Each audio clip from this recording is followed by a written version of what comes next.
नमस्कार मित्रों, मैं मनोज कुमार आज आपके सामने एक बार फिर से हाजिर हूँ एक नया टॉपिक लेके।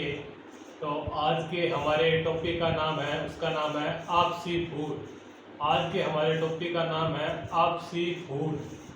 तो कृपया करके मित्रों ध्यान से सुने और मैं आपको आपसी फूड के बारे में विस्तार से बताऊंगा। तो कृपया धैर्य बनाए रखिए, शांति से सुनते रहिए। तो चलिए शुरुआत करते हैं।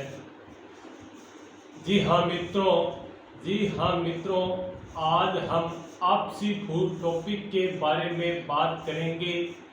जी हाँ मित्रों, आज हम आपसी फूड टॉपिक के बारे में बात करेंगे। एक बहुत समय पहले की बात है, एक जंगल में ऊपर चट्टान पर नौ डाकू रहते थे। जंगल में ऊपर चट्टान पर 9 डाकू रहते थे जो रात भर लूटपाट तथा डकैती करते थे तथा सुबह अपने निवास स्थान पर आकर लूटे हुए माल का हिसाब किताब करते थे। कि सुबह अपने निवास स्थान पर आकर डाकू लूटे हुए माल का हिसाब किताब करते थे। 9 डाकुओं का सबसे शातिर डाकू फनी सिंह मुखिया था। 9 डाकुओं का सबसे शातिर डाकू फनी सिंह मुखिया था। भाई 9 डाकुओं का सबसे शातिर डाकू फनी सिंह कौन था? उनका मुखिया था। वही लूटे हुए माल को उन डाकुओं में आपस में बांटता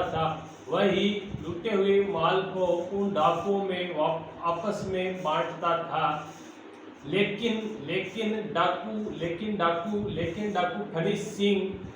डाकू फनी सिंह सदैव चिंतित तथा निराश रहता था क्योंकि बाकी के 8 डाकुओं में आपसी फूट थी तथा वह सदैव ही आपस में लड़ते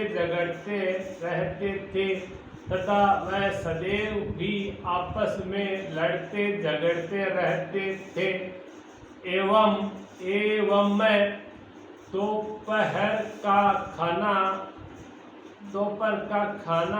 अलग चूल्हों पर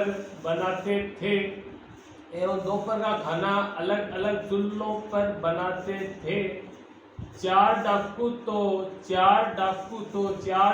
तो धार्मिक प्रवृत्ति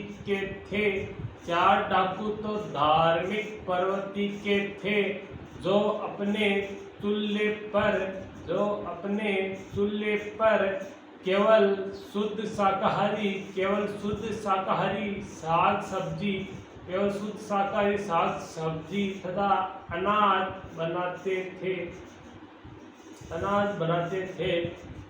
लेकिन 4 डाकू शैतानी प्रवृत्ति के थे जो अपने चूल्हे पर केवल शुद्ध शाकाहारी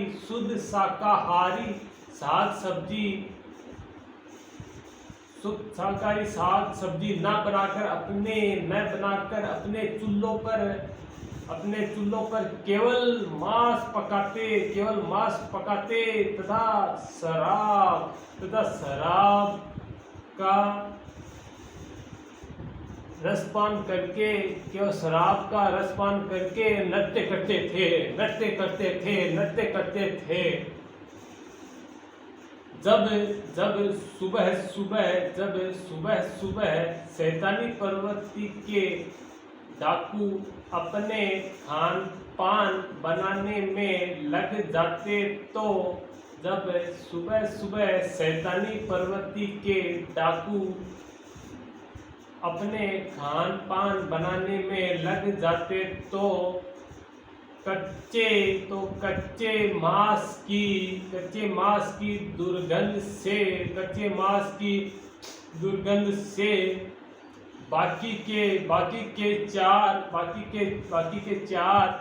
चार डाकुओं को परेशानी होती। चार डाकुओं को क्या होती? परेशानी होती।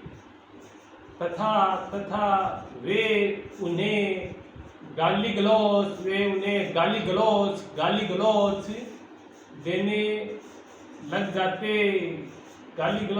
लग जाते तो कभी कभी आपस में मारपीट करने लग जाते थे। तब उनका बीच बचाव वरिष्ठ मुखिया डाकू फनी सिंह करता था। एक बार की बात है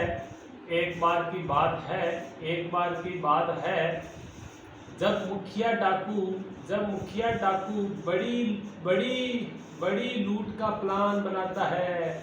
जब मुखिया डाकू क्या करता है? बड़ी लूट का प्लान बनाता है। वह एक राजा के राजमहल में डकैती करने की योजना बनाता है। वह एक राजा के राजमहल में डकैती करने की क्या बनाता है? योजना बनाता है। किंतु राजमहल का पहरा मजबूत होने के कारण वह अत्यंत सावधानी बरतना चाहता है। किंतु राजमहल का पहरा मजबूत होने के कारण वह अत्यंत सावधानी बरतना चाहता है। तो क्या होता है? तो डाकू फनी सिंह का प्लान देखते हैं क्या है। डाकू फनी सिंह चार जोड़े में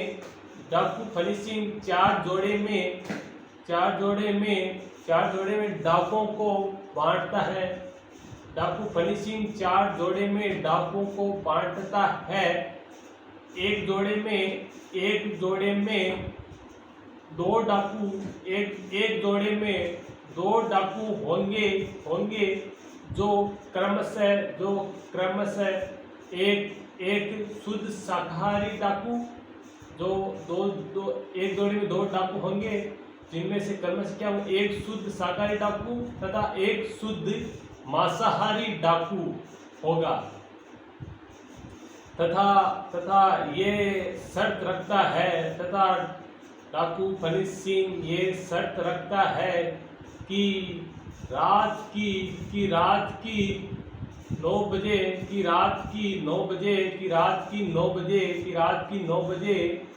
हम महल में प्रवेश करेंगे तथा डकैती को अंजाम देंगे।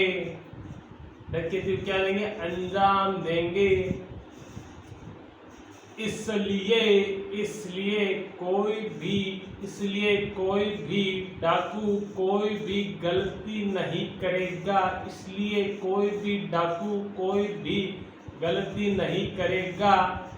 लेकिन चार डाकू जो मदिरा पान या शराब पीते थे उन्होंने क्या किया? उन्होंने चुपके से शराब पी ली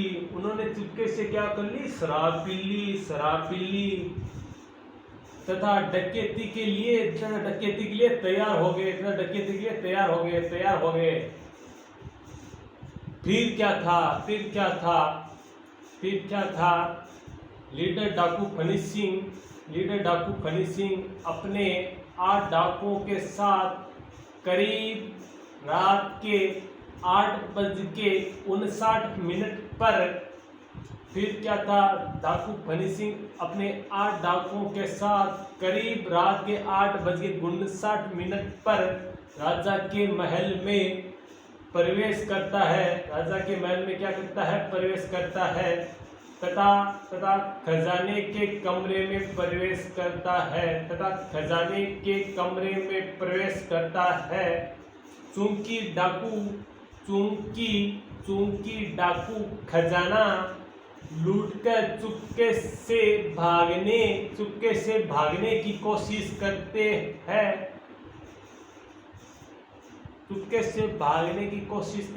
हैं तभी दो डाकू शराब पी रखे थे। अंधेरे में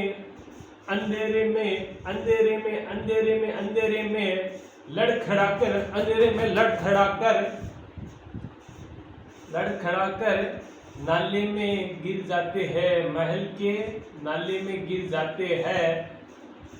तो आगे क्या होता है, जब वे जो शराब पी रखे थे डाकू अंधेरे में लड़खड़ाकर नाले में गिर जाते हैं, तो फिर नशे में चिल्लाते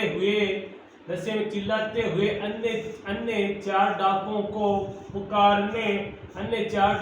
पुकारने लग जाते हैं कि पोटली नदी में गिर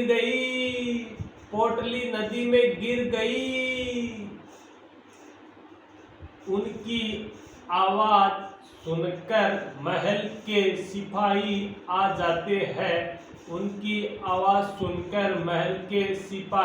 जाते हैं तथा उन सब डाकुओं को पकड़ लेते हैं तथा जेल में डाल देते हैं। फिर कुछ दिनों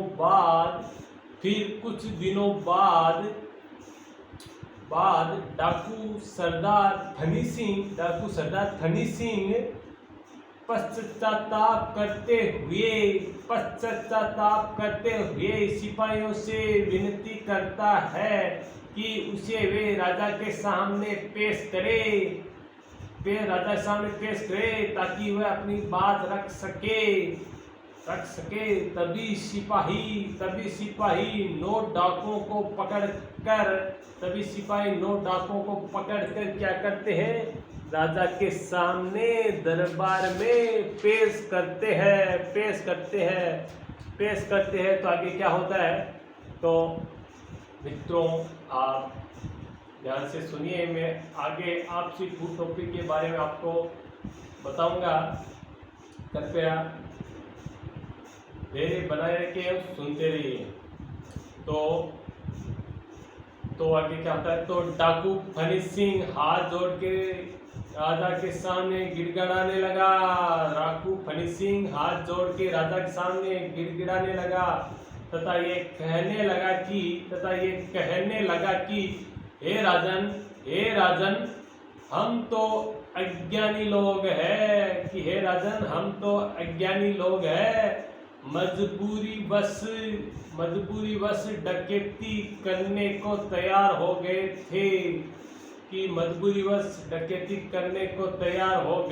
थे अतः आप हम पर दया कीजिए तथा उचित रोजगार या काम प्रदान करके हमें अनुग्रहित करे। तभी राजा अपने मंत्रीगणों के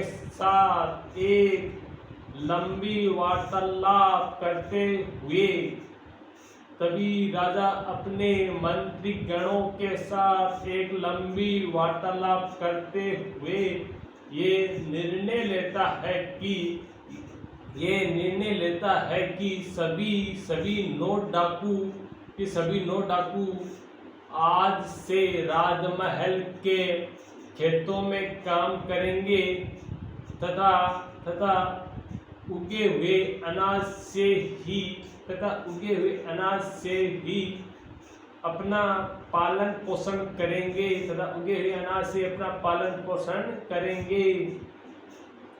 तथा राष्ट्र निर्माण में सहायता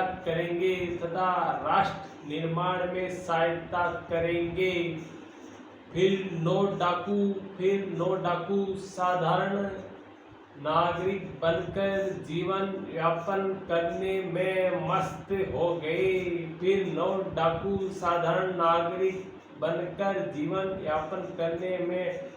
हो गए। तभी जो डाकू धार्मिक प्रवृत्ति के थे वे अब राजा की सभा में मंत्री तथा कोषाध्यक्ष के पद पर विराजमान हो गए। कुछ दिनों तक तो उन्होंने राजा की आज्ञा अनुसार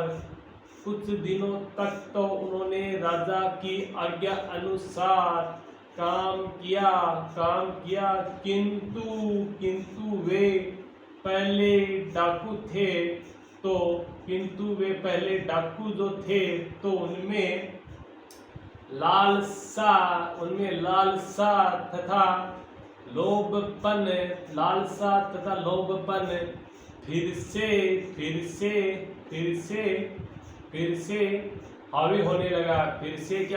हावी होने लगा। अब वे राजा की कार्यप्रणाली के तंत्र को नुकसान पहुंचाने में लग गए तथा अधिक से अधिक स्वार्थ सिद्धि में लग गए। धीरे धीरे जब राजा को यह एहसास हुआ कि ये अब जनतंत्र तथा देश के विकास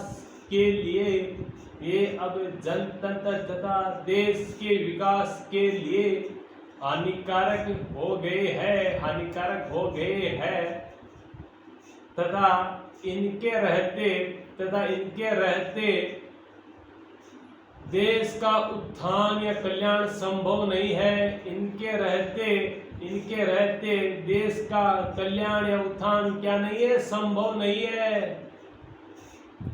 तभी राजा ने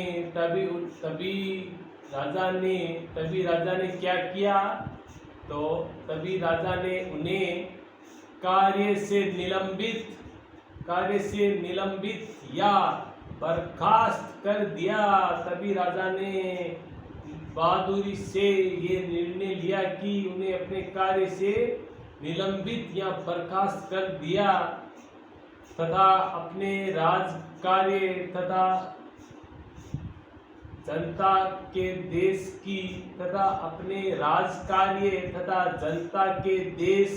की भलाई के लिए योग्य नागरिकों को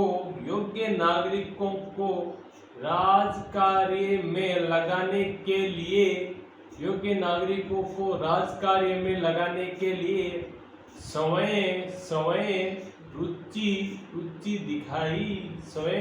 दिखाई तथा अपने राज्य में ये ढिंढोरा या ढोल पिटवा दिया कि जो भी नागरिक अपनी मातृभूमि की सेवा करना चाहता है तथा जो बाह्य दिखावों से दूर रहे तथा राष्ट्र तथा राष्ट्र कल्याण के लिए कार्य करे तथा राष्ट्र के कल्याण के लिए कार्य करे।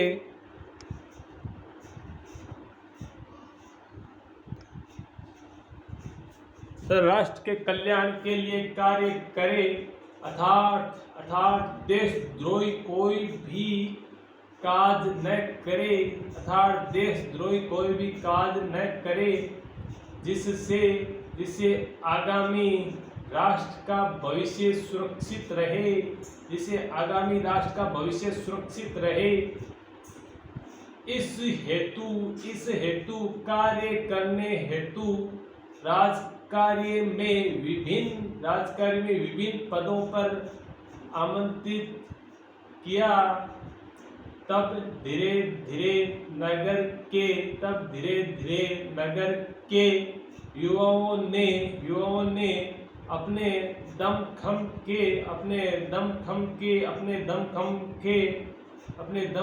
के आधार पर उचित कार्यों में लग गए।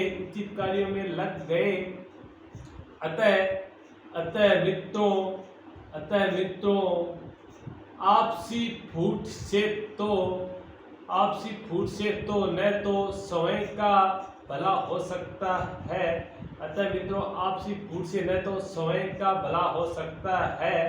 और न ही देश का भला संभव है। अतएव हमें अपने राष्ट्र के निर्माण हेतु थोथे दिखावे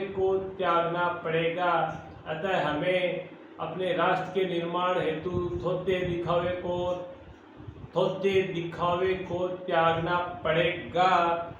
जी धन्यवाद। मैं मनोज कुमार। तो प्यारे दोस्तों, मैंने आपसी फूड टॉपिक को बड़े विस्तार से आपके सामने पेश किया है। तो कृपया करके मेरी वीडियो को ज़्यादा से ज़्यादा देखें। मेरे YouTube चैनल को सब्सक्राइब करें। वीडियो को ज़्यादा से ज़्यादा लोगों तक शेयर करें, ज़्यादा से ज़्यादा लोगों तक मेरी बात पहुंचाए। तो अगला वीडियो जल्दी आएगा। मिलते हैं। धन्यवाद।